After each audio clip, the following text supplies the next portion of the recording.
During World War I, Russia witnessed the Bolshevik Revolution in 1917, and the country would drop out of the war, and it severely impacted the Entente on all fronts, one of which was the Caucuses and Middle Eastern theater of the Great War. The Dunsterforce was comprised of 350 Australian, New Zealander, British and Canadian officers and NCOs, who were drawn from the Western and Mesopotamian fronts of the war, and was led by British Lieutenant Colonel Lionel Dunsterville, and was given a near impossible mission. Just as a disclaimer, there is a ton of context to properly understand the situation, and it will be very confusing, but I condensed a lot of it down for the purposes of this video. I wrote a 20-page paper on the Dunsterforce and everything that they did that wasn't just in Baku when I was in college, so feel free to comment any questions you have about the context below. Or just read the book The Adventures of Dunsterforce by Lionel Dunsterville himself, you lazy bum. The force was intended to organize local units in northern Persia and the southern Caucasus to replace the Tsarist army that had fought against the Ottoman Empire. The Russians had also previously occupied northern Persia in cooperation with the British occupation of southern Persia to prevent German and Ottoman agents from reaching Central Asia, Afghanistan, and India.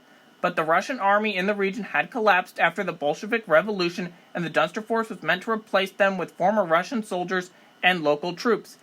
They were to do all of this while making their way to Baku to prevent the Ottoman takeover of the city in 1918. The Dunsterforce took a journey from Baghdad through Persia to eventually go by boat to Baku. On their trip, they saw firsthand the impact that the war had taken on the population in the region and enacted mass famine relief efforts. When they encountered hundreds of former Russian soldiers, the Russians were friendly enough to the British but had no loyalty to the Tsar after the revolution. The Russian soldiers stated that they were Bolsheviks, but didn't know what Bolshevism was, and that they just accepted whatever ideology existed in the port city of Kazan. So that kind of gives you an inside look at what things were like in the Bolshevik Revolution within the army. Meanwhile, Mirza Kuchak Khan in Persia was determined to prevent the British from getting through Persia. Now, Kuchak Khan had been supportive of the Bolshevik movement, and the exodus of many Russian soldiers through Persia had allowed him to get many rifles very cheap.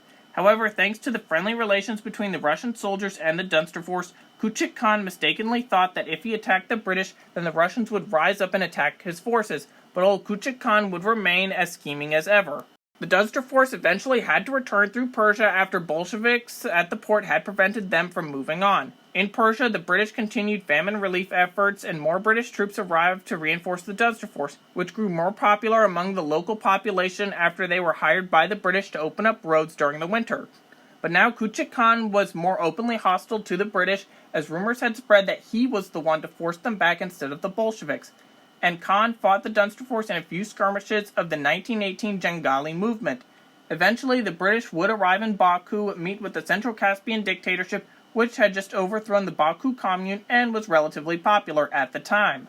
Additionally, Russian Colonel Becherikov and a detachment of Cossacks had traveled through the Caucasus to get to Baku by temporarily pretending to be Bolsheviks to get through unharmed, despite being fully loyal to the Tsar and White Army. Comprising of about 6,000 Cossacks, Becherikov's forces would also arrive in time to fight the Battle of Baku with the British against the Ottomans. The Central Caspian dictatorship was made up of 5 dictators in their 30s who were quite intelligent, but their military forces had no training of any kind, and the soldiers at Baku were essentially just given a rifle out of their ordinary jobs.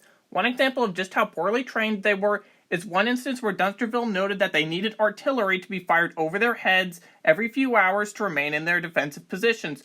Although the Baku army had limited ammunition, the cannons still fired because the Baku officers feared that their soldiers would desert if they didn't see the guns firing. Additionally, the dictatorship had a lot of different committees and a ton of political ideologies that all had different thoughts on how to defend Baku from the Ottomans. For example, there was the Armenian Revolutionary Federation, the Bolsheviks, the Mensheviks, several former Russian military groups, Becherikov's Cossacks, and of course the Dunsterforce, as well as several others. The British 39th Infantry and the Dunsterforce, containing of around 1,000 men, had done pretty much all of the fighting in Azerbaijan around the city for the Central Caspian dictatorship against the Ottomans, when their role was supposed to be to help them fight and not fight for them. During the Battle of Baku from August 26 to September 14, 1918, the Ottoman forces shelled the city heavily and attacked the Binengadi Hill position. 500 Ottoman soldiers in close order charged up the hill, but were repulsed by the help of artillery. However, the understrength British troops were forced to retreat to positions further south. From August 29th to September 1st, the Ottoman forces managed to capture the positions of the Binagadi Hill and at Diga.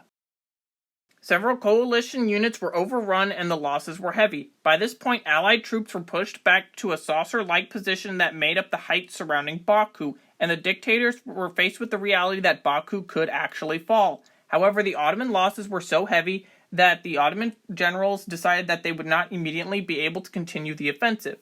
This gave the Baku army invaluable time to reorganize, and faced with an ever-worsening situation, Dunsterville organized a meeting with the Central Caspian dictators on September the 1st. Dunsterville said that he would not be willing to risk more British life and hinted that he would be withdrawing his forces. However, the dictators protested, and they said that they would fight to the bitter end, and that the British should only leave when the troops at Baku did. Dunsterville decided to stay until the situation became absolutely hopeless. Meanwhile, Becherikov and his Cossacks captured Petrovsk and allowed him to send help directly to Baku. The reinforcements consisted of 600 men from the Cossacks, and this raised hope. But despite many small victories and counterattacks, the situation became hopeless, and by the night of September 14th, the remains of the British and the Baku army had evacuated from the city. Now, I know that was a lot of context about both the Dunsterforce and the Battle of Baku, but the two are greatly related to one another, and the Caucasus as well as Persia in 1918 was quite a chaotic mess. So this summary that I gave was barely getting into the details and is a mere summary of the events related to this video. Now, changes that would need to be made to the Dunsterforce to become successful in their rearmament campaign of local troops and former Russian soldiers would be if Kuchik Khan was not present in Persia and if the government in Kazan was not Bolshevik, but rather instead a Kerensky-style provisional government. Both of these conditions are very unlikely, but they would be needed to successfully rearm former Russian soldiers. But keep in mind these Russians wouldn't necessarily be going back into combat, but rather they would be in support roles. This would allow for more British troops to be allowed to go to the front lines in the Middle East and more to support the Dunsterforce. Additional changes to make to the Ottomans losing the Battle of Baku are if the British are able to arrive in Baku during their first attempt. The condition here would be that if the Bolsheviks will not turn them back, and although it's unlikely, this would be very necessary. Allowing the Dunsterforce to travel to Baku a lot earlier will greatly support the Baku army in training them to prepare for war against the Ottoman Empire, and the Baku army was larger than the Ottoman attack force, so being properly trained in defensive warfare would greatly help them out. A victory at Baku will result in the Dunsterforce continuing to train, equip, and support more local forces within the Caucasus. The Entente now has a supply line from Baghdad to Baku, where there is a pro-Entente government if you consider the Central Caspian dictatorship even as a stable government. The point is, though, that the Entente has prevented Germany and the Ottomans from getting the Baku oil, and now has a solid foothold in the region after September of 1918 for the final months of the war.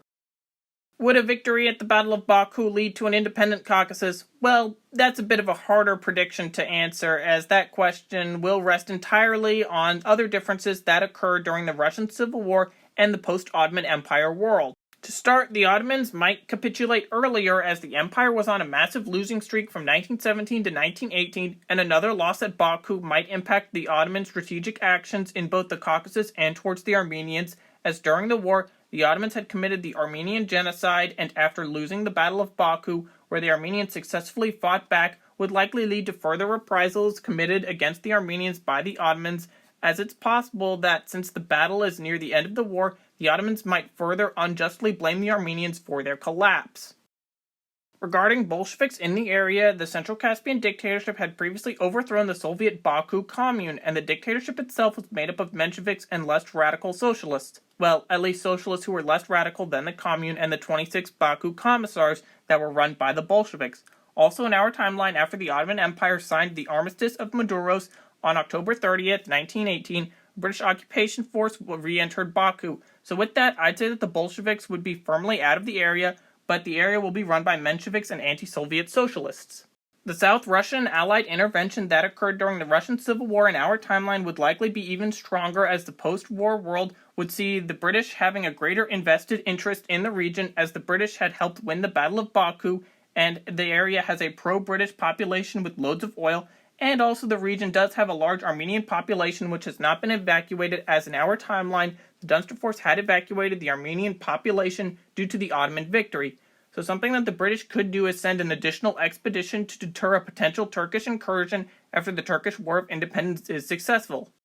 The impacts that the Russian Civil War has on the Caucasus would be pretty similar to our timeline, except for the fact that the Baku government has been properly propped up by the British since 1918 and has a formidable fighting force. If the Red Army is going to take over Azerbaijan and Armenia to become Soviet socialist republics, then they are going to have to heavily pay for the two states and divert forces from other campaigns of the Russian Civil War, which will have unknown and potentially drastic consequences for the Bolsheviks in the Civil War.